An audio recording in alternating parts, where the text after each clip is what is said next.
इसमें आप अब हम पढ़ेंगे शब्द विचार।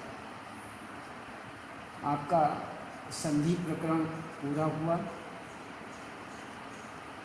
अब ये है आपका शब्द विचार के अंतर्गत। अब हम शब्द विचार में पढ़ते हैं कि शब्द विचार किसे कहते हैं। वर्ण या वर्णों का सार्थक समूह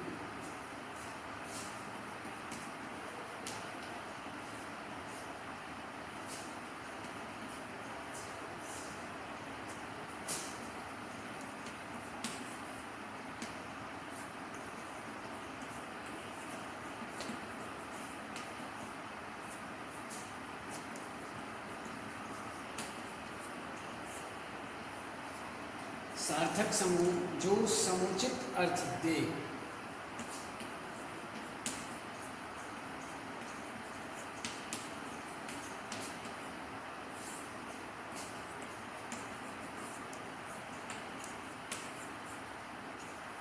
जो समुचित अर्थ दे शब्द कहलाता है।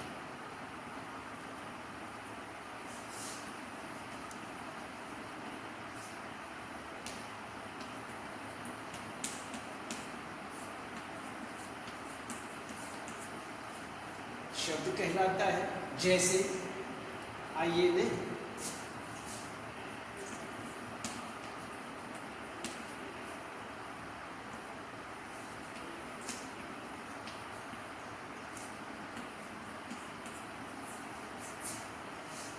यहाँ एक वर्ण का भी शब्द है।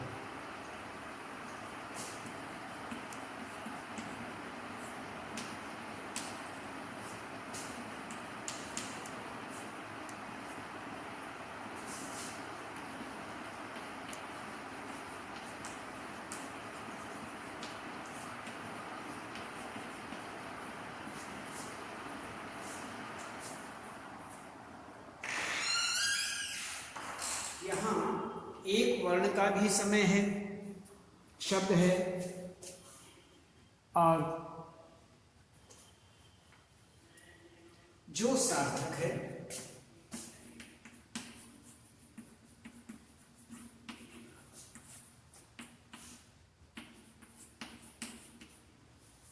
जो सार्थक है।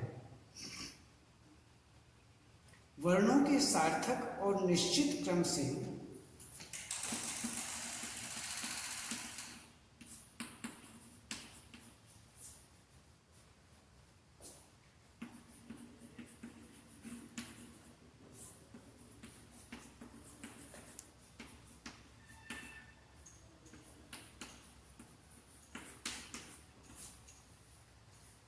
और निश्चित क्रम से ही शब्द बनते हैं।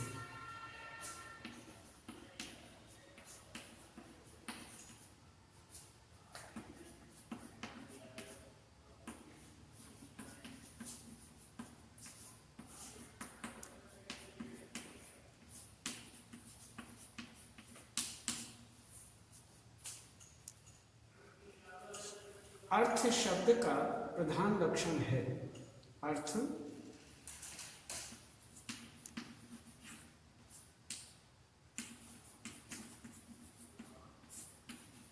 शब्द का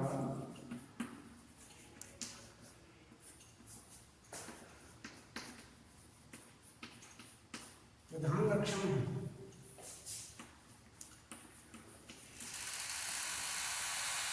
व्याकरण में केवल सार्थक शब्दों पर विचार किया जाता है।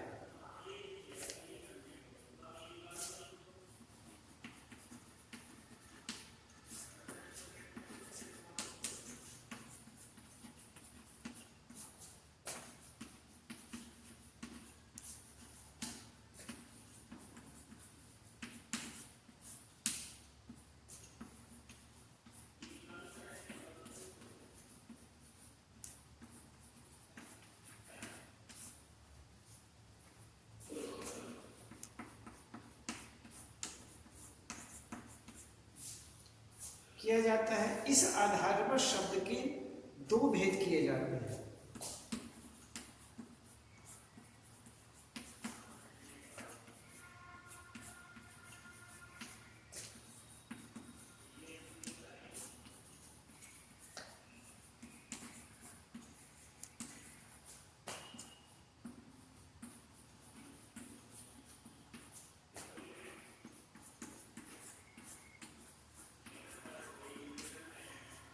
दो भेद किए जाते हैं। इन दोनों भेदों के विषय में हम जानते हैं, एक सार्थक शब्द और दूसरा निरर्थक शब्द।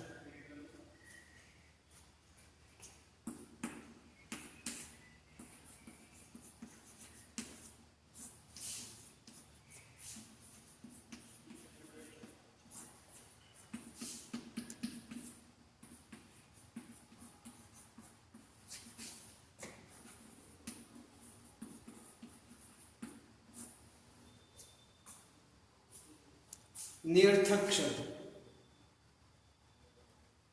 इनमें वर्ण या वर्णों का सार्थक समूह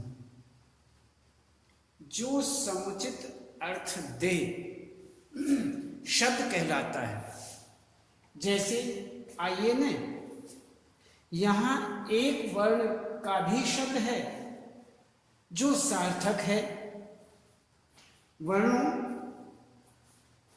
के सार्थक और निश्चित क्रम से ही शब्द बनते हैं।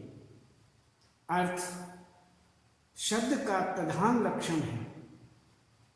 व्याकरण में केवल सार्थक शब्दों पर विचार किया जाता है। इस आधार पर शब्द के दो भेद माने जाते हैं, एक सार्थक शब्द, दूसरा निरर्थक शब्द। अब हम सार्थक और निरर्थक शब्दों पर ही विचार करते हैं, इनके विषय में जानते हैं। सबसे पहले हम सार्थक शब्द के विषय में जानेंगे। सार्थक के बाद में हम निरर्थक शब्द को भी पहचानेंगे।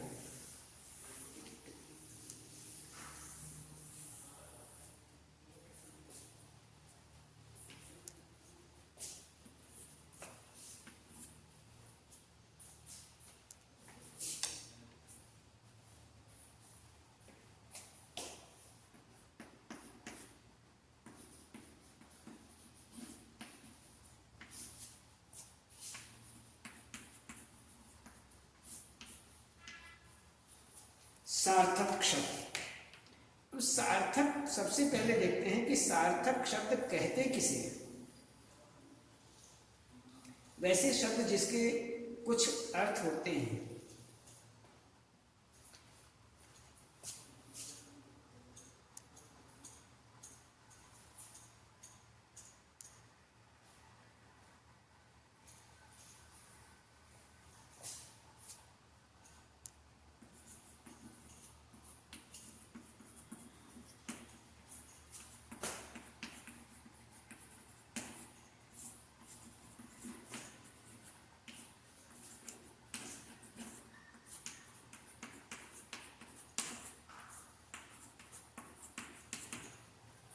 कुछ अर्थ होते हैं सार्थक,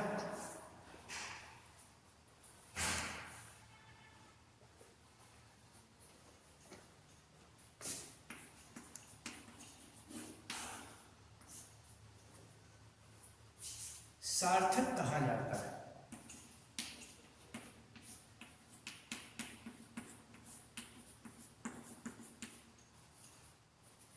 उसे ही सार्थक कहते हैं। जैसे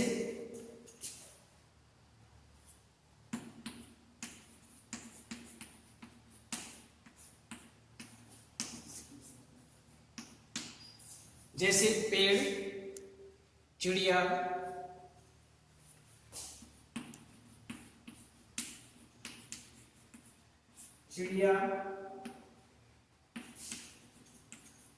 घर,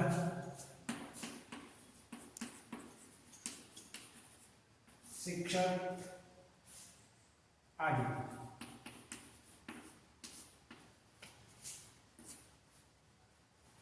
ये हुए हमारे सार्थक शब्द।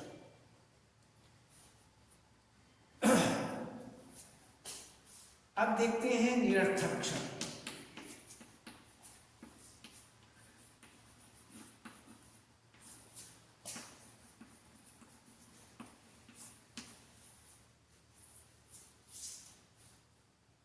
वह शब्द जिसके कुछ अर्थ नहीं होते।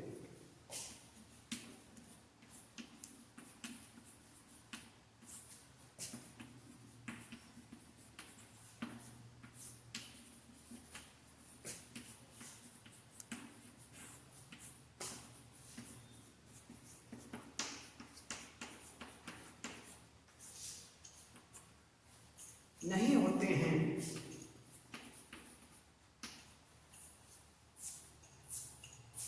उन्हें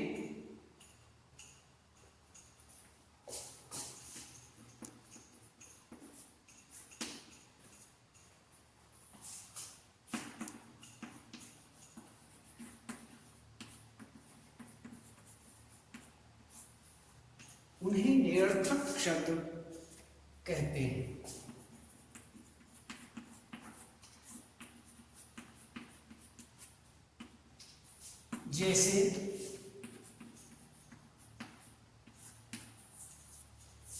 जैसे नकार, रग,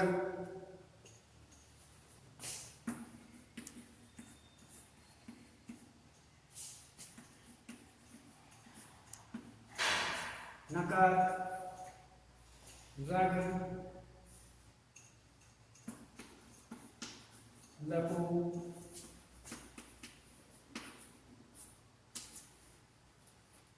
आदि।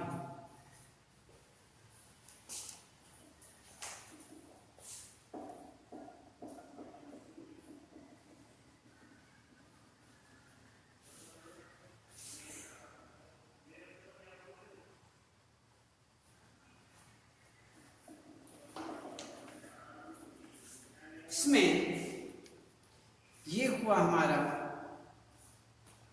निरर्थक। तो सार्थक शब्द वह शब्द जिसके कुछ अर्थ होते हैं, सार्थक कहा जाता है। जैसे पेड़, चिड़िया, घर, शिक्षक आदि।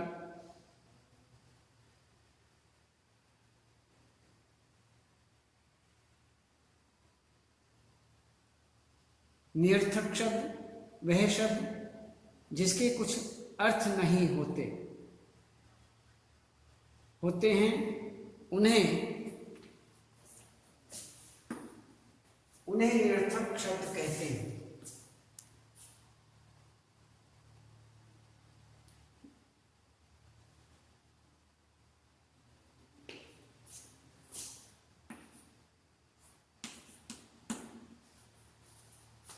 तो इस प्रकार से निरर्थक शब्द कहते हैं, जैसे नकार, रग, लघु आदि आदि। तो ये हमारे हुए निरर्थक और सार्थक। अब शब्द और पद के विषय में हम विचार करते हैं।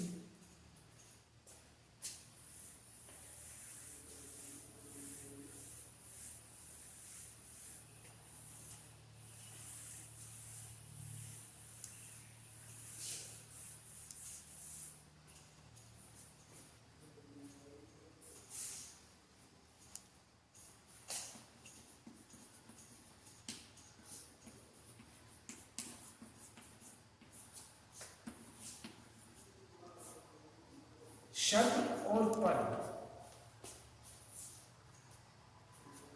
जब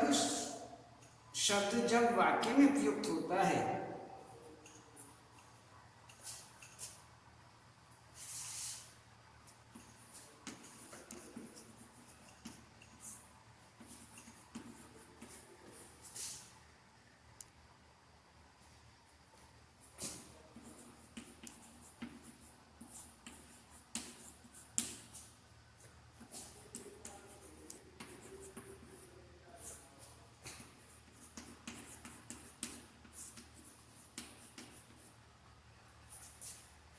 प्रयुक्त होता है तो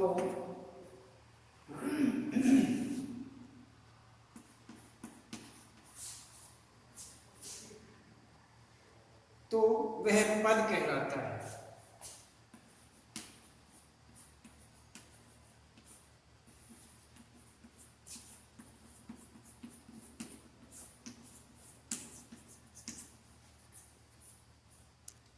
वाक्य में प्रयुक्त शब्द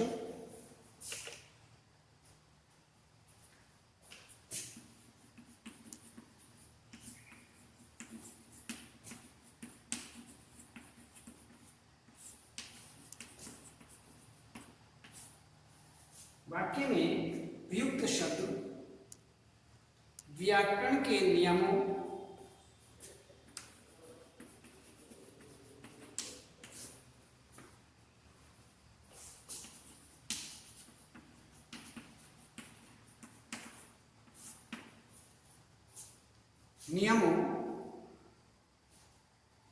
लिंग,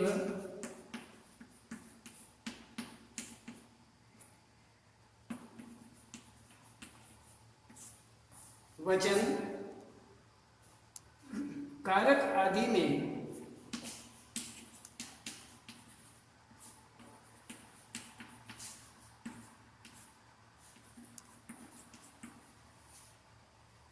बंध जाते हैं।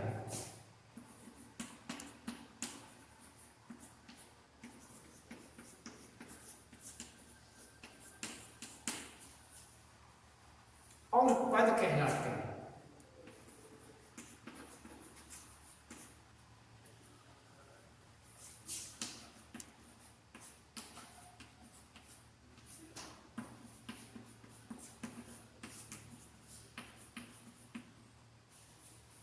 पद कहलाते, इसमें पद कहलाते हैं। ये आपको हमने बताया कि इसमें शब्द विचार, ये परिभाषा हो गई। सार्थक, ये इस आधार पर शब्द के दो भेद होते हैं, सार्थक शब्द, निरर्थक शब्द।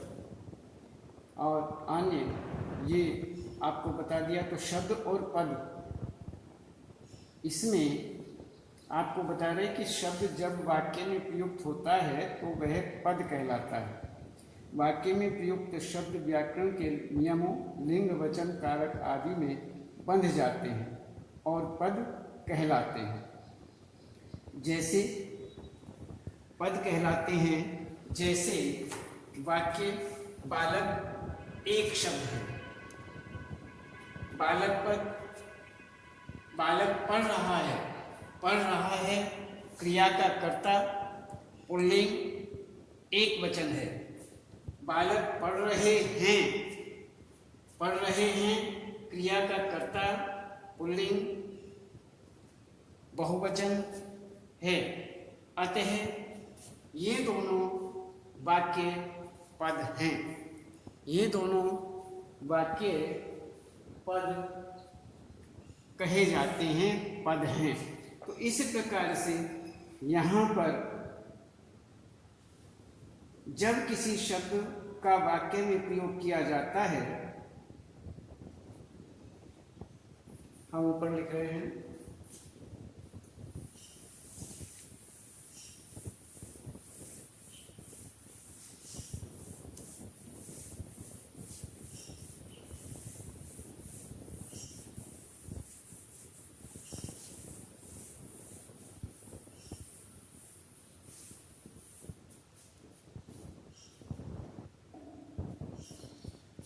जब किसी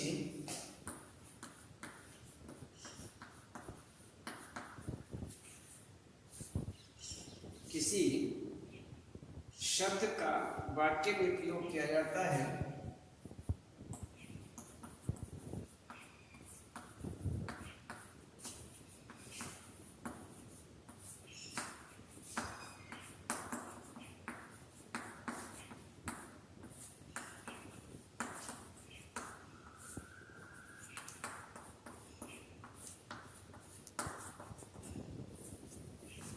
जब किसी शब्द का वाक्य में प्रयोग किया जाता है तो वह पद कहलाता है।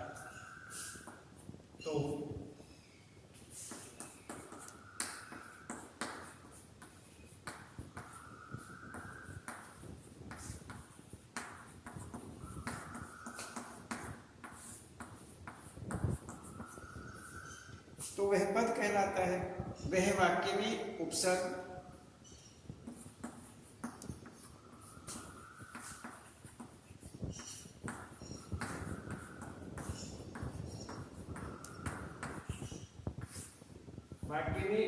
प्रत्यय लिंग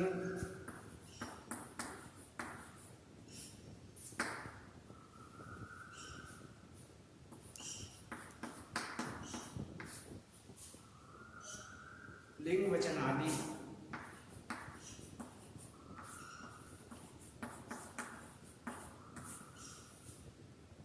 के कारण बदल जाता है।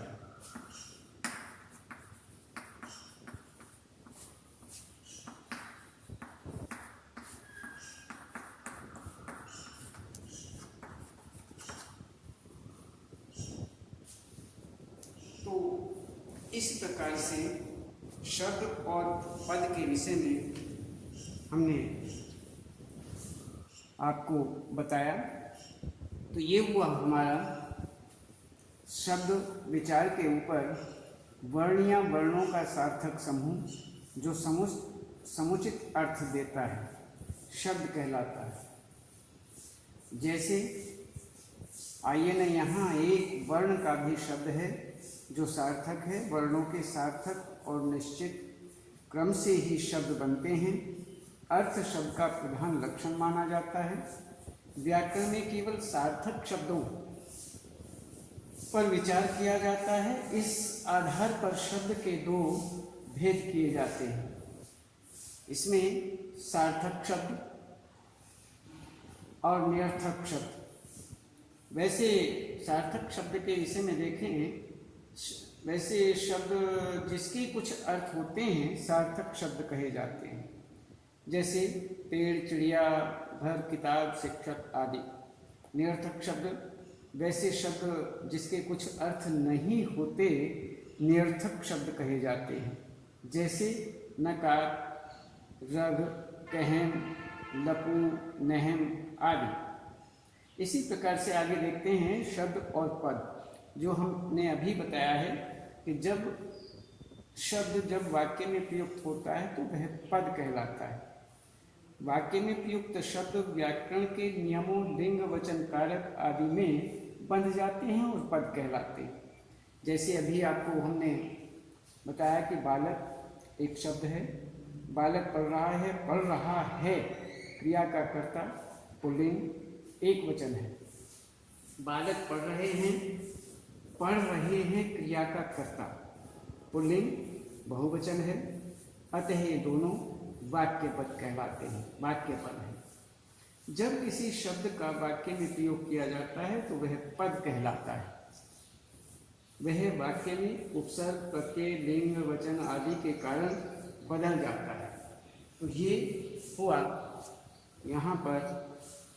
तो इसमें आज हम केवल इतना ही, और इससे आगे कल बताएंगे।